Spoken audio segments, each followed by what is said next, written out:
दोस्तों Jayaprakash power ventures limited ने अपना क्वार्टर टू का रिजल्ट डिक्लेयर कर दिया है। इस रिजल्ट के अंदर क्या अचीवमेंट किया है कंपनी ने और कहां पे कमी रह गई उसको अच्छे से समझेंगे। पूरे रिजल्ट को एनालिस करके ये जानने की कोशिश करेंगे कि इस रिजल्ट के बाद अब क्या जेपी पावर में इन्वेस्टमेंट की संभावना बनती है या फिर जिस तरह से भारी भरकम गिरावट बाजार में चल रही है और जिस तरह से एफआई बाजार से पैसे निकाल रहे हैं, क्या इन स्टॉक से निकल जाना चाहिए। वैसे तो स्टॉक अभी भी बहुत ही कम प्राइस में मिल रहा है क्योंकि 2008 में ये स्टॉक 100 रुपीज़ से ऊपर ट्रेड करता था, लगभग 140 के आसपास था। वो स्टॉक 20 रुपीज़ से नीचे मिल रहा है। क्या इन्वेस्टमेंट का मौका है? जो यहाँ पे देख लो कि जो बड़े बड़े म्यूचुअल फंड हैं उन्होंने सितंबर महीने में जम के खरीदारी किया, उसके पीछे क्या रीज़न उसको भी समझने की कोशिश करेंगे और जानने की कोशिश करेंगे क्या आने वाले समय जेपी पावर फिर से अपनी पुरानी हाई के आसपास जा सकता है। लेकिन फ्रेंड्स, उससे पहले अगर आप पहली बार हमारे चैनल पे आए तो चैनल को सब्सक्राइब कर दीजिए, एक बेल आइकॉन दबा दीजिए ताकि जब भी नया वीडियो बने पहला नोटिफिकेशन आपको मिले। वीडियो पसंद आए तो लाइक से जरूर कीजिए। चलो फ्रेंड्स, वीडियो स्टार्ट करते हैं। मैं हूँ आपका दोस्त SB दवे और हमारे अपने चैनल ऑनलाइन कमाई में आपका बहुत बहुत स्वागत है। तो सबसे पहले जेपी पावर के कारोबार की बात करें तो आप देखो कि फ्राइडे को 17.94 पर क्लोजिंग देखने को मिली 2.45% की गिरावट के साथ। तो बाजार में तूफानी गिरावट का माहौल है। एफआई लगातार बाजार से पैसे निकाल रहे हैं।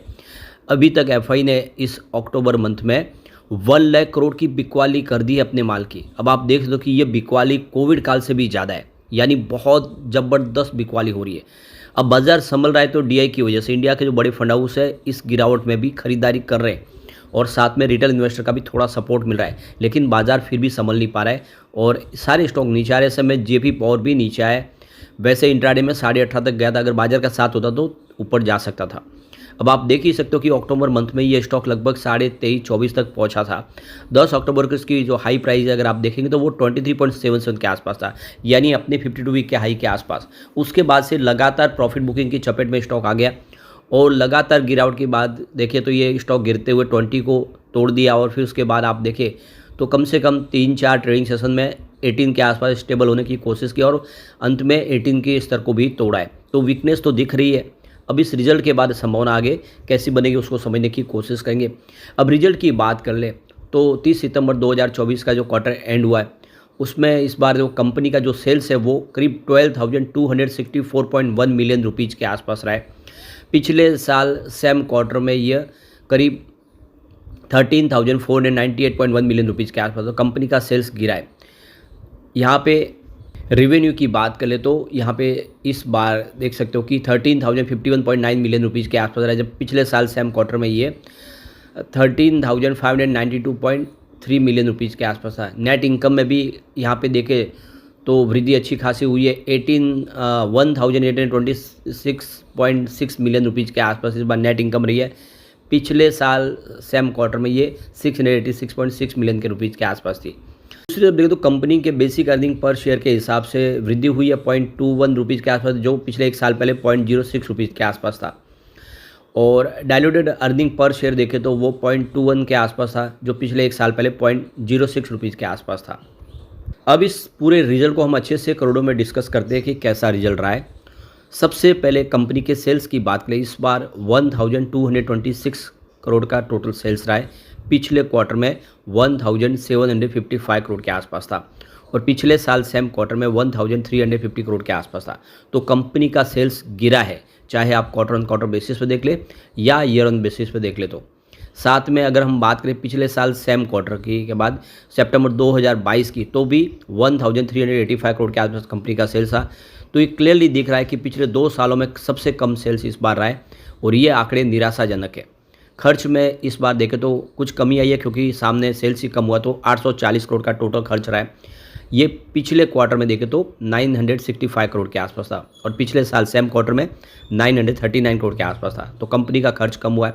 वैसे सितंबर 2022 में कंपनी को 1130 करोड़ का बड़ा खर्च हुआ था। ऑपरेटिंग प्रॉफिट देखें तो इस बार लगभग आधा ही हो गया पिछले क्वार्टर के मुकाबले। 386 करोड़ का ऑपरेटिंग प्रॉफिट है, जो पिछले क्वार्टर में 790 करोड़ के आसपास था। और पिछले साल सेम क्वार्टर में 411 करोड़ के आसपास था। तो बिल्कुल ऑपरेटिंग प्रॉफिट गिर चुका है, चाहे आप क्वार्टर ऑन क्वार्टर बेसिस पे देखें या ईयर ऑन बेसिस पे देख ले। सितंबर 2022 के मुकाबले जरूर ज़्यादा है, क्योंकि तब 256 करोड़ का ऑपरेटिंग प्रॉफिट कंपनी ने बताया था। तो निराशा हुई है इस रिजल्ट से। अब अदर इनकम देख, तो इस बार 79 करोड़ की अदर इनकम है। पिछले क्वार्टर में 24 करोड़ की अदर इनकम थी, तो पिछली बार के मुकाबले अदर इनकम बढ़ी है, लेकिन पिछले साल सेम क्वार्टर में -70 करोड़ थी और यहाँ पे सितंबर 2022 में ये 116 करोड़ के आसपास थी। अब यहाँ पे कंपनी के प्रॉफिट बिफोर टैक्स की बात करें तो 234 करोड़ का प्रॉफिट बिफोर टैक्स बताया, जो पिछले क्वार्टर में 588 करोड़ के आसपास था, आधे से भी कम हो गया है। और पिछले साल सेम क्वार्टर में जरूर 108 करोड़ के आसपास था, उस हिसाब से डबल हुआ है।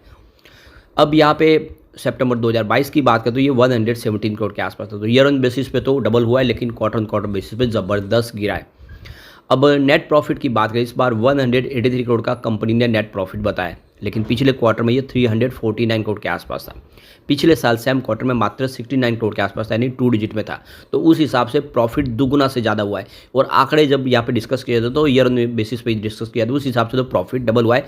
तो स्टॉक में उतनी गिरावट नहीं हो पाएगी, क्योंकि ईयर ऑन बेसिस पे बेहतर किया है प्रॉफिट के मामले में। सेल्स जरूर गिर गया है पिछले साल सेम क्वार्टर के बाद। अब सितंबर 2022 की भी बात करें तो 75 करोड़ का यहाँ पे टोटल कंपनी का प्रॉफिट था। वो 2 डिजिट में ही था, इस बार 3 डिजिट में आया है। तो क्वार्टर ऑन क्वार्टर बेसिस पे प्रदर्शन खराब है, लेकिन ईयर ऑन बेसिस पे बहुत ही शानदार अभी भी दिख रहा है। ईपीएस देख ले तो 0.27 रुपीज़ के आसपास इस बार रहा है, जो पिछले क्वार्टर में 0.51 रुपीज़ के आसपास था और पिछले साल सेम क्वार्टर में 0.10 रुपीज़ के आसपास था।